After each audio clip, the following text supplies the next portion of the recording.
Are you ready to be inspired, equipped, challenged, but encouraged to move from where you are in life right now to that place you know you are destined to be? Join me, Robin May, in the Intentional Living Room. Hello, I'm Robin May, and welcome back to Intentional Living with life coach Robin May. I am so excited to welcome you back into the Intentional Living Room. I really want our time together each week to feel as personable as possible. So just pretend I'm sitting right across from you and we are having a sister-to-sister, heart-to-heart. Now, before we get into our conversation for today, and it's going to be a good one, I want to make sure you are connected to all of my social media outlets because I want to make sure that you stay in the loop week to week with the assignments and our behind-the-scene conversations. So grab your phone and follow, like, and join. I am committed to walking you through this intentional living journey, so let's stay connected. All right? Let me tell you about this week's episode. Today, we are going to talk about that money, honey. I'm sure you know that money can be a powerful trigger for so many of us. By now, you know that it's not necessarily about the actual dollar bills. It's what the money represents for us. So first, we're going to dive into a conversation with my absolute favorite financial expert, Robin Young. And she's going to help us understand the mindset behind how we handle our money. And then once Robin gets us together, we're going to talk to one of my other girlfriends, Sherry Kennard. Sherry is going to help all of the current and future entrepreneurs know what it takes to make sure they are aligning their resources effectively for long-term business success. I can't wait to dive into this episode. Now, let me tell you, friends don't let friends mess up their money. So call your mom, your sister, and your bestie and tell them to tune in. This conversation might be tight, but it's going to be right. Let's go.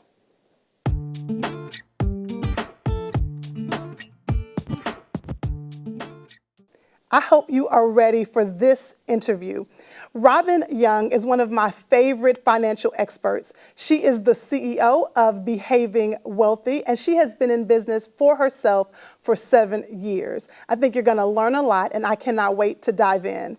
So, Robin, I just introduced you briefly, and I love it, though, when my guests are able to tell a little bit about themselves and why they are so passionate about what they do. So, girl, tell us about yourself.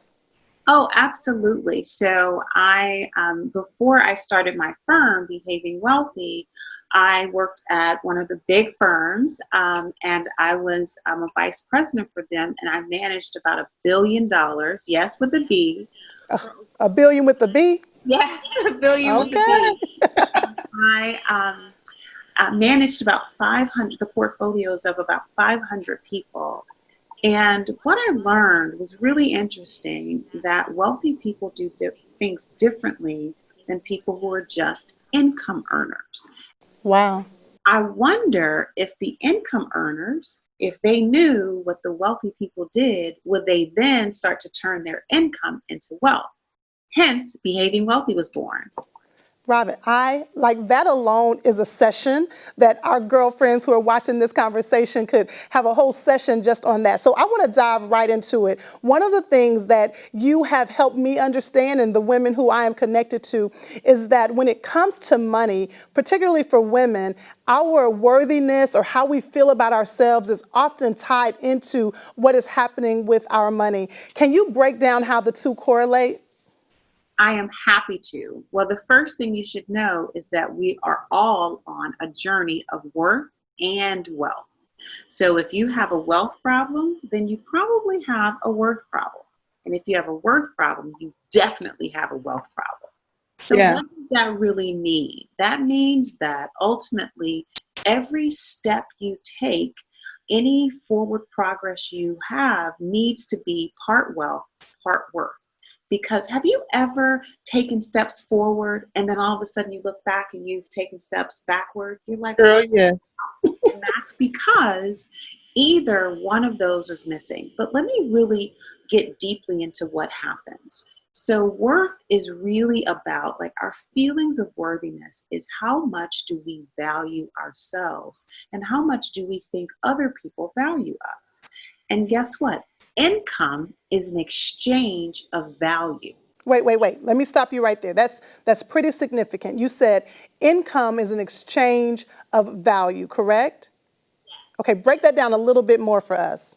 Absolutely. So let me just take you. I just love the work that you do with couples and making sure that they communicate well and just your therapy background. I love what you do. So let me just take therapy for an example because that's what Yeah. you do and you know how much I love it. So in exchange for whatever your hourly fee is, in that time, in that hour session, your goal is to work with the couple and help them communicate better. Maybe you give them a phrase, maybe you teach them how to listen to each other a bit better, maybe you fill in the blank, whatever it is. And in exchange for that value that you gave them, Yes. they pay your fee. Well, Yes. see, you've been able to package your value. Your value says, I can help you essentially get more love, which is Yeah. effectively communicating better with your Yeah. partner in life. And so that's very valuable for us. And so in exchange for that, people will pay you money. Well, most people don't understand their unique value proposition. They don't Ooh, understand. wait a minute now. You Robin, now you're moving us fast. First of all, I like the little session we just had, my one-on-one session. I'm so glad my girlfriends got to tune into that one. But break that down to me. Help me understand this value. You said value proposition? Absolutely. Okay. So I'm going to say two things. One of them is a spiritual one. So for those of you who we may have different spiritual beliefs, I need for you to hear the truth underneath it. So it doesn't matter if you say God or Allah or universe or source. This is literally about the connection with God. I believe that God has given each and every one of us a unique God-given Yes. purpose. yeah. And that purpose is supposed to do three things. One, give people more time. Two, give people more love. Three, give people more money. Every value proposition increases love, time, or money. And so ultimately, we have to package our unique brilliance so that people understand how we can help them in their lives get more time, love, and money.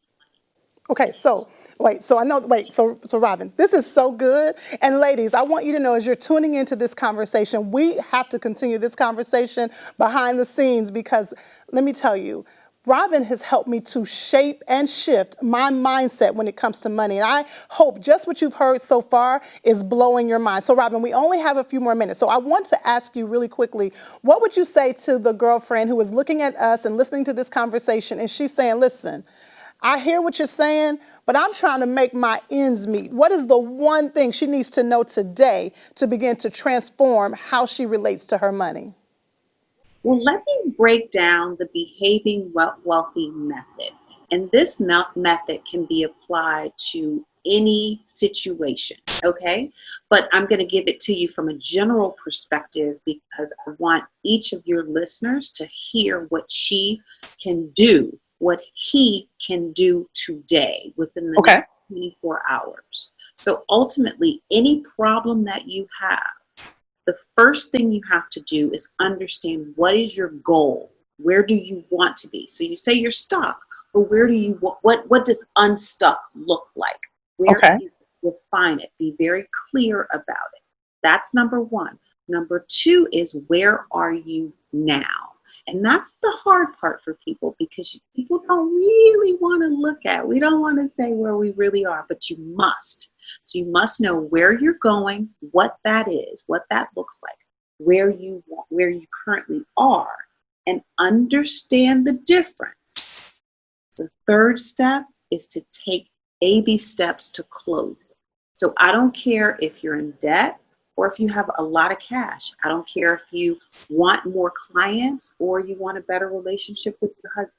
Literally, the Behaving Wealthy Way is all about closing the gap between where you are and where you want to be with baby steps. So for Okay, wait, I have to stop you there. Once again, Robin is so full of information that could transform our lives. Let me give that to you really quick. Give me number 1, 2, and 3 really quickly. where do you want to be? What's your goal? Number 2, Where are you now? then number 3. Close the gap with baby steps. I love it, y'all. I told you she was going to transform our minds. Robin, thank you so much for being with me in the living room. Remember, y'all, follow us behind the scenes for more of this mindset and money.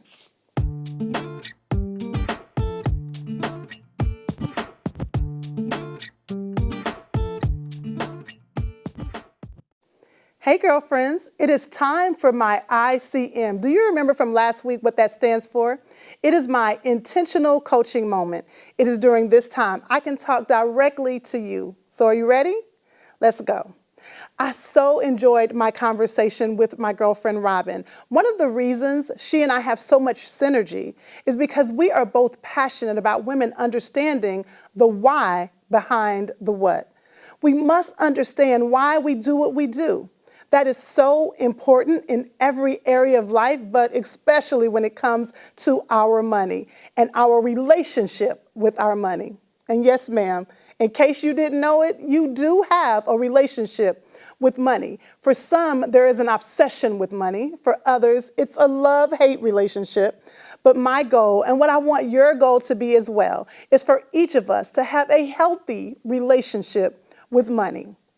I recently read this definition of what it means to have a healthy relationship with money, and it really stood out to me. Financial health is having a conscious and purposeful relationship with money that is satisfying and isn't overly stressful. Y'all, I loved that. So Robin takes the idea of having a healthy relationship with money a bit further. She says that a healthy relationship with money really boils down to an understanding of our worthiness, how we truly see our value. Now, I know as you are sitting in your living room and we are having this moment together, you may be thinking, come on, Robin, I just want to be able to pay my bills. What does that have to do with worthiness? Or you might be saying, I just want to be able to go on vacation with my boo. How is that connected to how I value myself? Or you may be saying, girl, I just want to buy those red bottoms, and yes, then I would feel real good. Well, I want you to trust me and trust our money expert, Robin, when it comes to our relationship with money.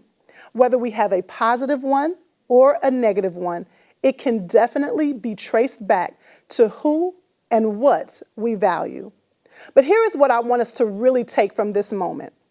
I have learned from Robin that money can simply be a tool to help you experience the life fulfillment you are longing for.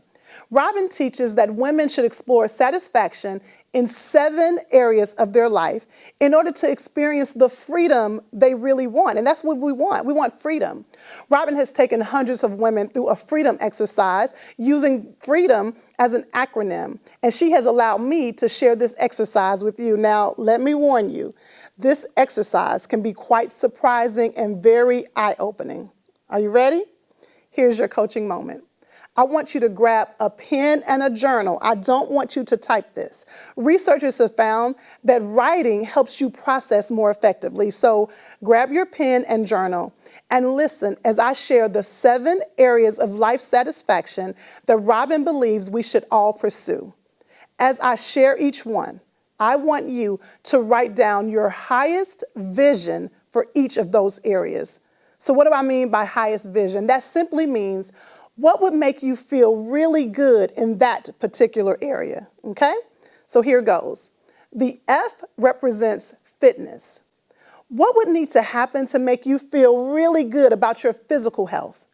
The next letter is R, and that stands for relationships. What would bring you the greatest satisfaction in the area of relationships? The next letter is E for experiences. What life experiences do you truly desire? Let's keep going. The E is for employment. What is the work you feel most passionate about? What do you believe is your reasonable service here on earth? Next is divinity. When do you feel most connected to your higher power? The next letter is O, and that's for others. What would be your greatest gift to bless those around you? And then lastly, are you ready for this? The M stands for millionaire. Yes, a millionaire mindset. When you heard the word millionaire, did it make you feel uncomfortable? Did that cause you to pause a little bit in any way? If so, make sure you are staying connected to our after the show conversations, because we are going to dive into the 3 reasons people often feel some kind of way when that word millionaire is mentioned, okay? All right, let me give you that acronym again, and I want you to remember your assignment is to write down what first comes to mind when you think of each of those areas. I don't want you to rationalize it. I don't want you to talk yourself out of what you really want. This is not the time to figure out the how. This is simply the what. Ask yourself, what do I want? So here it is again. Freedom is fitness, relationships, experiences, employment, divinity, others, and a millionaire mindset. Y'all, I cannot wait to hear about your results from this exercise. Up next, I am having a conversation with my sister, Sherry Kennard. It is time to chat to my boss business owners. Stay tuned.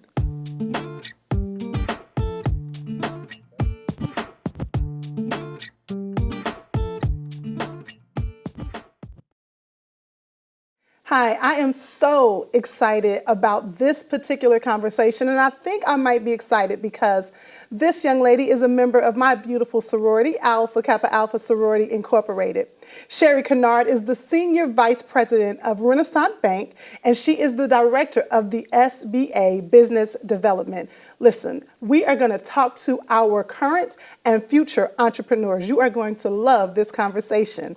Hey, Sherry. Hey. Girl, I know you know I am crunk. Can I say crunk? Is that too lame in 2018? Nah, I'm good. You're I'm really excited about this conversation. So I just gave a brief introduction to you, but in your words, tell me what you do and why you are so passionate about it.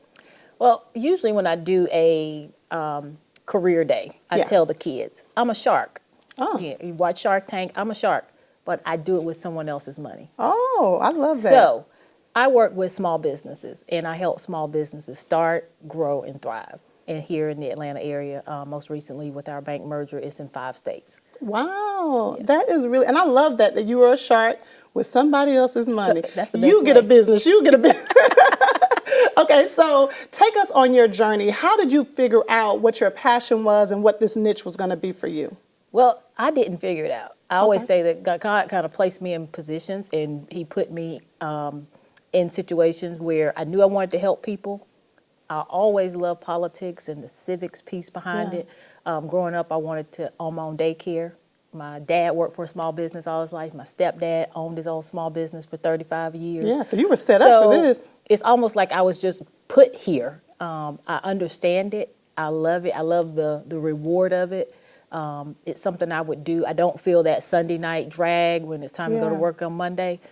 I love what I do. Yeah, It's a I love that. And let me tell you, this is the reason why I wanted you to share that, because I want our sisters who are in their own living rooms, watching us in this living room, to understand that you can find fulfillment in the work you do. Right. All right, so let's get down to business. Okay, so you are the director of the SBA, the Small Business Association. So give me a few stats when it comes to women in business. What are the trends you are finding? Well, the trends are kind of all over the place. And a lot of times I say they can be misleading.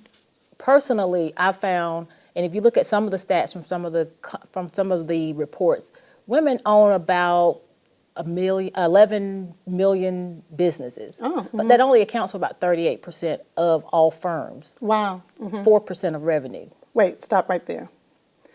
Women in business account for about 4% of all revenue. Wow, we're gonna change that. Right. We got to Now, change that. the stats, they are growing every year. Women-owned small businesses grow. You're looking at somewhere between 12 and 15% every year. But that number needs to continue to grow. And it needs to grow not just for your micro-sized businesses, but your small businesses and your medium and large businesses. Yeah. So if you look at that, where 4% of revenue, that's not a lot of impact when you're talking about the money that small businesses put back into the economy. Yeah, let me tell you, our sisters who are in their living rooms are going to change that statistic. Okay, so let's keep it real.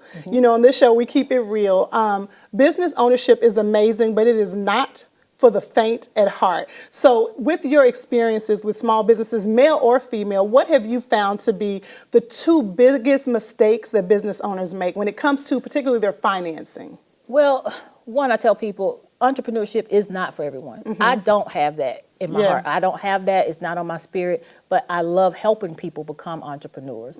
Now, for me, when it comes to small business owners, one of the things is people are scared to ask questions. And it's pretty much they don't want you to know that they don't know. The second thing is they underestimate how a business is financed. As far as working capital, that could be one of your major downfalls when you're starting a business, especially from ground up, because it takes time for you to make money and able to pay all your operational expenses at the same time. And you can't ever separate a small business from the small business owner. You have a house note, you have a car note, you have kids, you have daycare. So now all of those expenses are you're trying to pay for all of those out of a business that is starting up. It's like an infant. Right. And the infant is trying to carry everything. Now, make sure you're following us on all the social media sites, because I am going to tell you our story, my husband and I, when we owned a small business, a movie theater, and I'm going to give you the real deal. Okay, so Sherry, I love that. So those are two areas. Number one, they are afraid to ask questions. They want to pretend that they know. They want to pretend they know, and they don't want you to know that they don't know, because if they come off like they don't know, you may not give them the money. Yeah, and then number two is that they don't understand how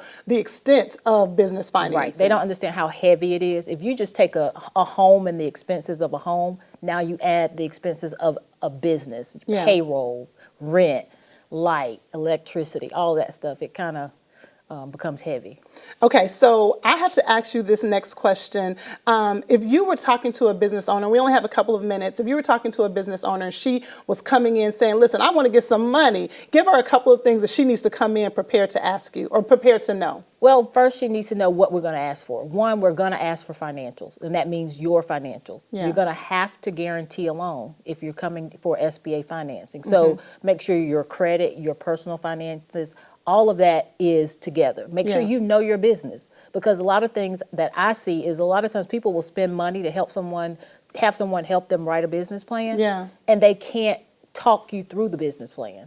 So I need to know that you know the business and that you know how to run the business. You know that your finances, your credit, do you have collateral? All of that is what we need to know up front to even start that process. Now, Sherry, this is my favorite part of the interview. Listen, I believe everybody has a platform, whether it is Facebook or if it's just you're on a stage speaking. So if you were in an auditorium filled with women and you had to share with them that one thing you knew for sure when it comes to women in business, what would it be? I think the one thing, there's several, but the one thing would be that you can do it. Women, we are handlers. We can get it done. We're moms, we're wives, we're sisters, we're aunts. We are able to handle a lot of things. We know what is going on. We know what is needed. And a lot of times small business is just that. It's like taking care of a family. It's like taking care of a parent. It's like taking care of a sister. So we can do that. Don't ever underestimate yourself. Don't ever let anyone tell you you can't. A lot of women don't step out because there's no support system to help them, because they don't have that wife. So just make sure that you believe in yourself, and I believe that, or I know women can do it. Absolutely. When the businesses run efficient, they're smart. They always stay on their toes. They can handle it. My sisters, you know what it takes now. We're going to talk about this a little bit further offline, so make sure you're following all of our social media sites. Sherry, thank you so much for coming in. I've enjoyed this conversation.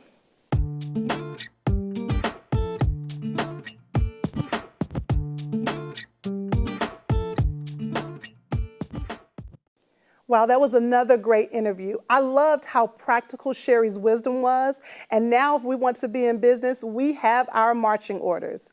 So as we wrap up today's show, I want to tell you a quick story. When I was about 5 years old, my family and I were sitting in the living room of my childhood home. It's the home my parents still live in to this day. We were sitting in the living room on a Sunday afternoon, just enjoying one another's company as my mother prepared Sunday dinner. Well, at some point during that conversation, I got up from that couch that I was sitting on, made my way to the double doors that separated the living room from the kitchen, and I closed the double doors. Then I made my way back to the couch and plopped back down. My mother, knowing I was a bit of a busybody, said, "Robin, nobody told you to close those doors. Girl, get up and open that door." because I knew better than to disobey my mother. I did as she said, but I did have to have a comment. I said, okay, mommy, if you want the fire to get us. My family thought I was being silly at first, but something told my mother to go see what I was talking about. And sure enough, when she got up to go in the kitchen, there was a fire on the stove. Of course, chaos broke out as my parents called the fire department and made sure everybody was safe. Y'all, I know it was crazy. Well, I share that story because I have found that same behavior creeping up in my life for many years. When something in my life seemed a bit out of control, I would figure out a way to close the proverbial doors. And I would just hope and pray that it, whatever it was, would just go away.